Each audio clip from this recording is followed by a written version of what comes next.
Good morning, students. Now, question number 7. Up to question number 6 we have done. Question number 7 is just reverse of question number 6. Now, ABCD is a rhombus. Show that AC bisects angle A as well as angle C and diagonal BD bisects angle B as well as angle.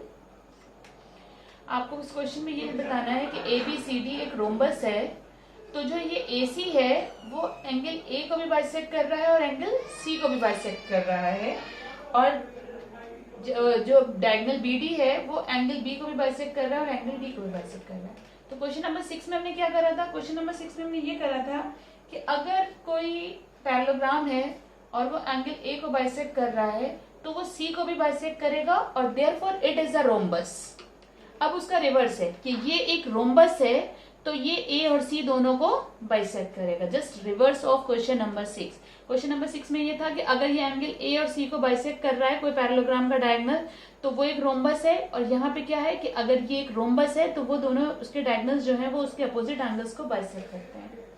तो it is very easy since it is a rhombus. So what we know, अगर ये एक rhombus है तो हमें क्या पता है कि क्या कंडीशन होगी।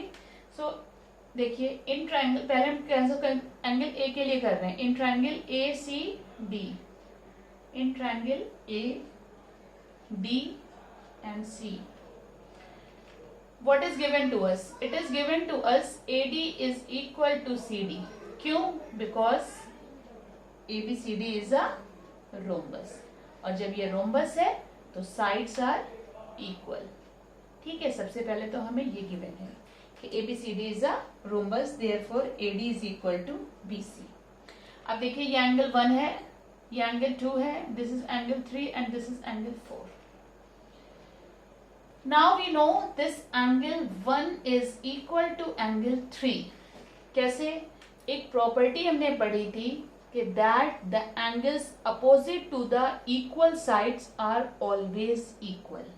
Okay, so the angles equal opposite to the equal sides are equal means कि अगर sides कोई दो हैं ट्रायंगल में, और उनकी ये आइसोसेलेस ट्रायंगल की प्रॉपर्टी पड़ी थी कि अगर कोई दो साइड्स किस में इक्वल होती हैं? आइसोसेलेस ट्रायंगल में होती हैं। तो अगर कोई दो साइड्स इक्वल हैं तो उनके सामने वाले एंगल्स भी इक्वल होंगे।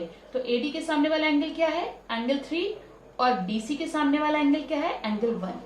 तो ये दोनों एंगल भी इक्वल होंगे। तो लिखिए, angles opposite to equal sides, आपको ये लिखना, मेंशन करना बहुत जरूरी है, आर इक्वल।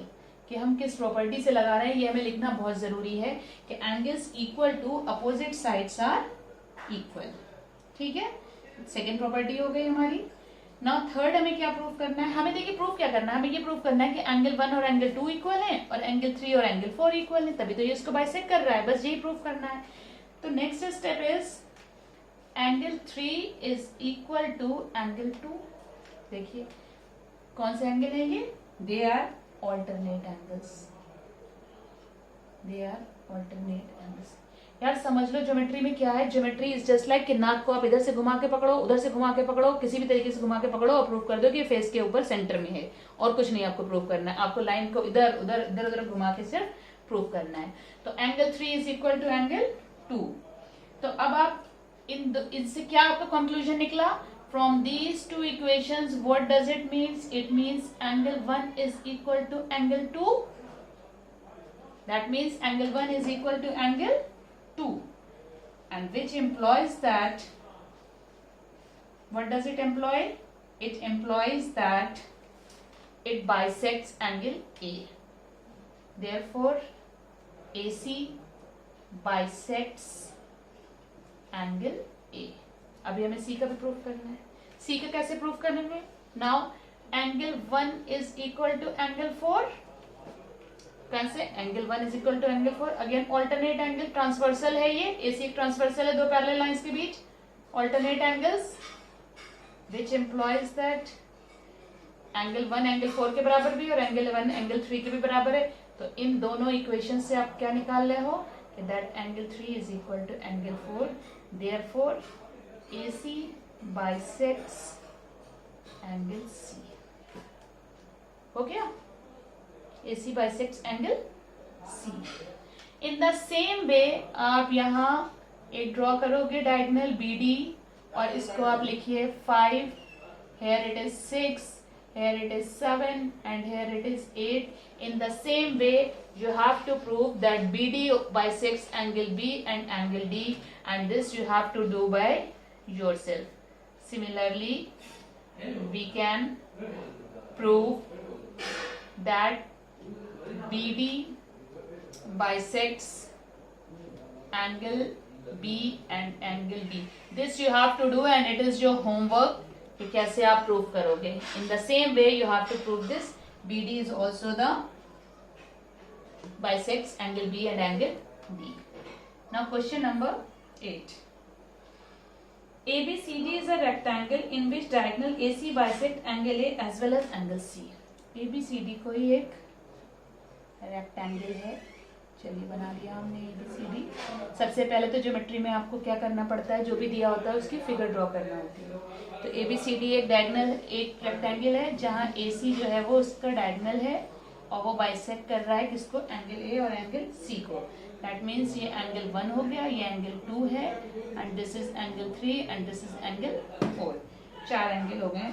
तो हमें फर्स्ट स्टेप क्या है, first step is ABCD is a square. First step है हमारा कि ABCD एक स्क्वायर है. ये हमें क्या करना है, टू प्रूव. हमें प्रूव ये करना है कि ABCD इज अ स्क्वायर. तो स्क्वायर प्रूव करने के लिए हम क्या करेंगे, what we have to do, we have to prove that this AD is equal to CD या AD is equal to AB. हमें ये साइड्स बस इक्वल प्रूव करना है. ठीक है. तो अब इसका क्या है, अगर हम एंगल्स को इक्वल प्रूव कर दें then we can prove that the sides are also equal. अगर हम एंगल्स को प्रूव कर दें that means the sides are also equal. अगर हम कॉन्ग्रुएंसी दिखा दें यहाँ पे तो वो प्रूव हो सकता है. नाउ सी कॉन्ग्रुएंसी कैसे दिखाएंगे. In triangle, sorry, in rectangle ABCD, this angle 1 is equal to angle 4. Okay.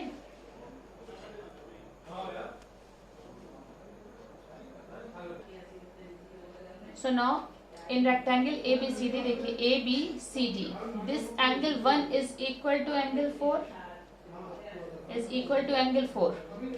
Okay. क्यों, क्योंकि ये alternate angles हैं, alternate angles.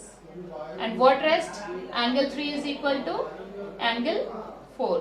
क्यों, since AC bisects angle C.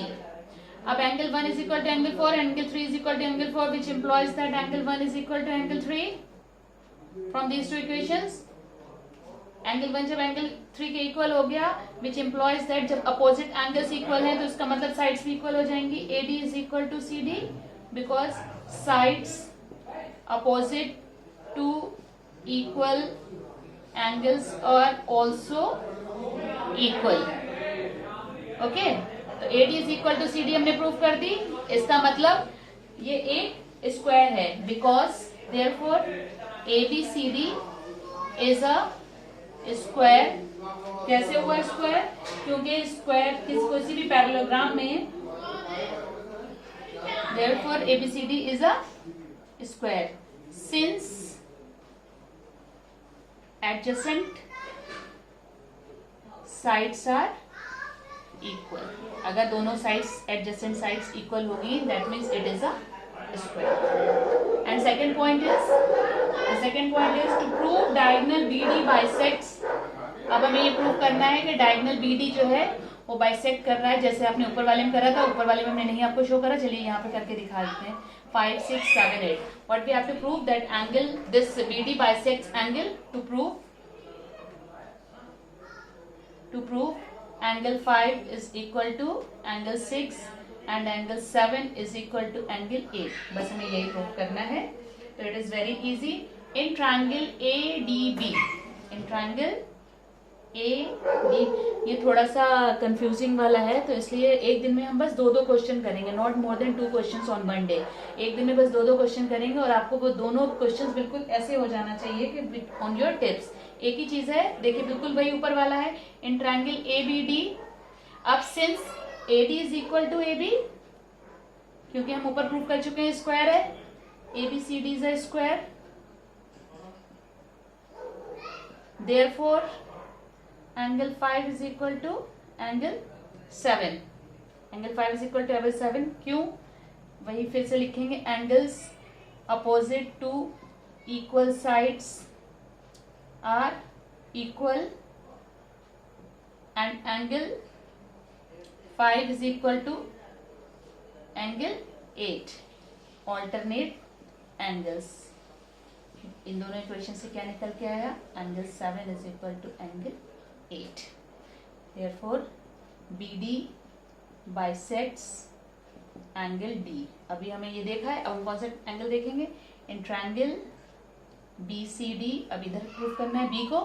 BCD में क्या होगा? BC is equal to CD, फिर वही आप लिखेंगे BCD इक्वल साइड्स हैं। उसके बाद angle 6 is equal to angle 8 हो जाएगा। ये वाला फिर से यहाँ लिख देंगे। ये आप लोग ऐसे एरो मत बनाना, कई बार हमने देखा आप लोग ऐसे एरो बना देते हैं। यहाँ पे लिखिएगा क्या रीजन है। And next is angle 6 is equal to angle 7, alternate angles. इन दोनों इक्वेशन से क्या निकला? sorry angle 6 is equal to angle 5 is equal to angle 8, which implies that angle 5 is equal to angle 6। therefore BD bisects angle B। so I hope these 2 points are clear। बिल्कुल same question है, 7th और 8th बिल्कुल same question है। आज भर के लिए आपके बस इतना ही है। एक दिन में 2-2 क्वेश्चन करेंगे and within this week we will complete this exercise chapter 8।